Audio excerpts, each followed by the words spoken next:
شمسی سال 2023 اپنے اختتام کو ہے اور نئے سال 2024 کی آمد ہے۔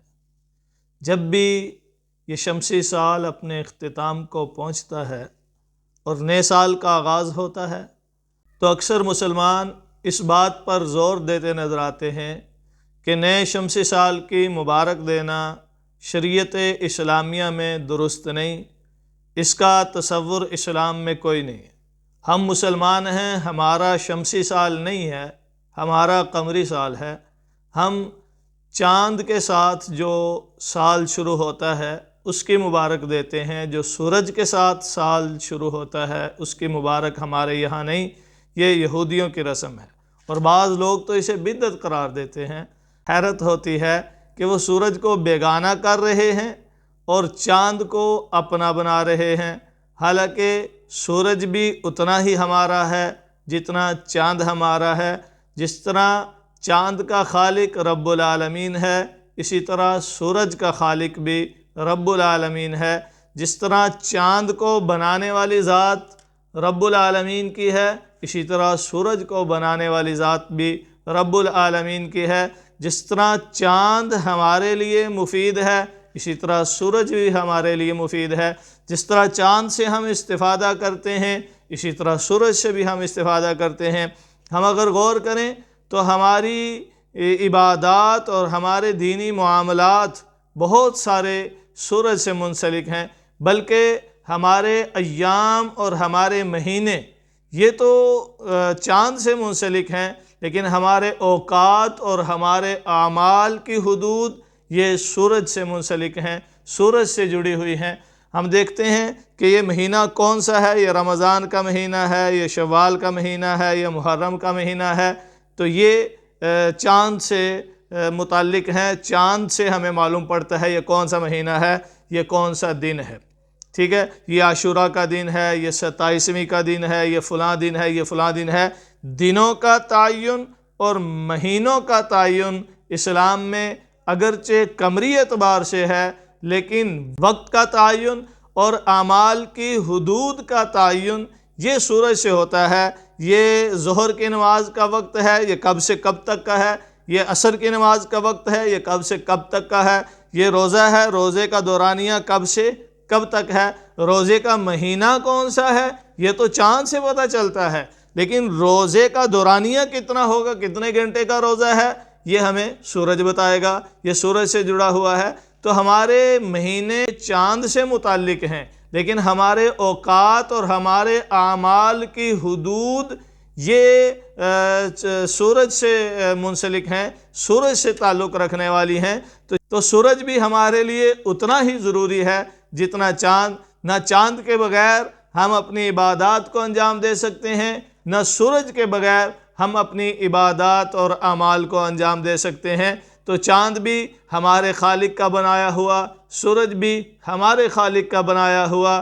چاند بھی ہمارے لیے ہے، سورج بھی ہمارے لیے ہے۔ یہ الگ بات ہے کہ اسلامی تواریخ میں قمری مہینوں کا اعتبار ہے، لیکن شمسی مہینوں کا انکار ہم نہیں کر سکتے۔ نہ سورج کا انکار کر سکتے ہیں، نہ سورج سے منسلک مہینوں کا انکار کر سکتے ہیں۔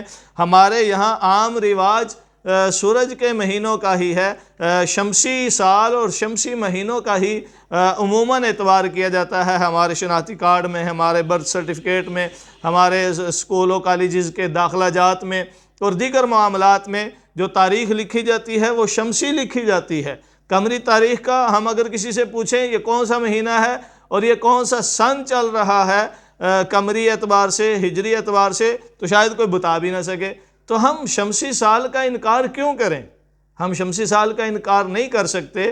یہ ہر قوم نے اگرچہ اپنے اپنے کیلنڈر شروع کر رکھے ہیں، جس طرح مسلمانوں نے حضور علیہ السلام کی ہجرت سے ہجری کیلنڈر شروع کیا، اسی طرح مختلف اقوام نے مختلف نسبتوں سے اپنے اپنے کیلنڈرز کا آغاز کر رکھا ہے۔ تو شمسی کیلنڈر کا آغاز عیسائیوں نے حضرت عیسیٰ علیہ السلام کی ولادت سے شروع کر رکھا ہے، جس کا اگرچہ مورخین نے یہ بھی بتایا ہے کہ حقیقت سے بہت ہٹ کر ہے اور یہ حضرت عیسیٰ علیہ السلام کی پرفیکٹ تاریخ ولادت سے تعلق نہیں رکھتا۔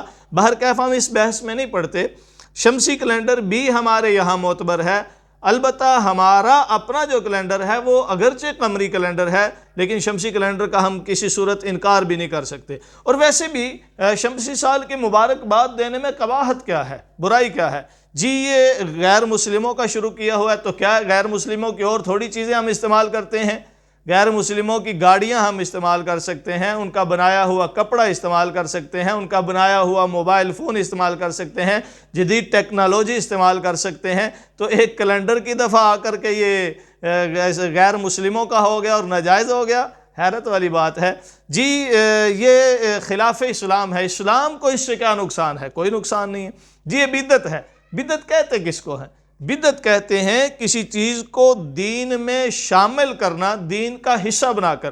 ہم شمسی سال کو مناتے ہیں یا اپناتے ہیں تو ہم اس کو دین تھوڑی سمجھتے ہیں، یہ تو ہماری معاشرتی ضرورت ہے۔ مبارکباد دیتے ہیں تو دین تھوڑی ہے یہ تو ایک عام دعا ہے اور اس میں کوئی قباحت نہیں ہے۔ کوئی بھی کسی کو بھی شمسی سال کی مبارکباد دے سکتا ہے۔ ہاں شمسی سال کے متعلقہ تقریبات میں شرکت کرنا اور ایسی تقریبات جو بیہودگی پر مبنی ہوں، ایسی تقریبات جو شریعت اسلامیہ سے ہٹ کر ہوں اور ان کی تعلیمات سے انحراف پر مبنی ہوں، تو یقیناً ان میں شرکت نہیں کرنی چاہیے، اور ایسے کام کسی بھی تقریب میں نہیں کرنی چاہیے جو غیر اسلامی ہو اور جس کی شریعت اسلامیہ اجازت نہ دیتی ہو۔ لیکن مبارکباد دینے میں مبارکباد کا مطلب کیا ہے؟ کہ برکتوں والا ہو، نیا سال مبارک ہو، یعنی نئے سال میں تمہارے لیے برکتیں ہیں، یہ تو بہترین دعا ہے، یہ تو دینی چاہیے، وہ چاہے شمسی سال ہو یا قمری سال ہو۔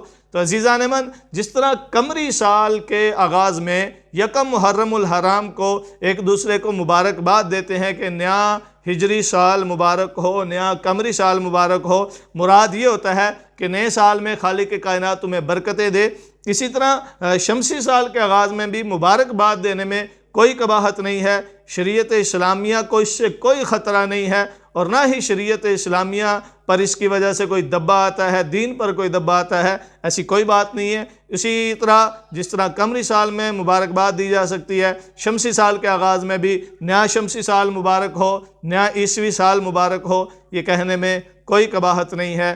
اللہ تعالیٰ سمجھ کی توفیق بخشے۔